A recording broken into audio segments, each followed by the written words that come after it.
মাও গিয়েছিলাম, সেখানে ইলিশ মাছের লেজ ভর্তার একটি দারুণ রেসিপি শিখে এসেছি, সেটা আপনাদের সাথে শেয়ার করছি। হ্যালো, আসসালামু আলাইকুম, ওয়েলকাম করছি আমার নতুন একটি ভিডিওতে। ইলিশ মাছের লেজগুলোর মধ্যে আমি সরিষার তেল দিয়েছি, সাথে দিয়েছি হলুদের গুঁড়া, মরিচের গুঁড়া, লবণ, ধনিয়ার গুঁড়া, জিরার গুঁড়া দিয়ে খুব সুন্দর করে আমি ভেজে নিয়েছি। সাথে কয়েক টুকরো রসুনও ভেজে নিয়েছি। এরপর মাছের কাঁটাগুলোকে বেছে নিয়েছি।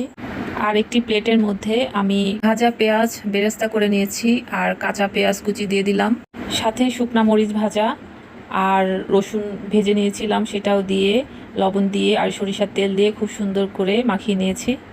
সাথে ধনিয়া পাতা কুচিও দিয়ে দিয়েছি এবং খুব সুন্দর করে আমি ভর্তাটা করে নিলাম। এখানে পেঁয়াজ বেরেস্তা দিয়েছি, এতে খুব সুন্দর একটি ফ্লেভার আসছে শীতের সকালে ধোয়া ওঠা গরম ভাতের সাথে সরিষার তেল দিয়ে ইলিশ মাছের ভর্তা খেলে মন ভরে যাবে। আপনারা কে কে রেসিপিটা ট্রাই করবেন ভিডিওটিতে কমেন্টস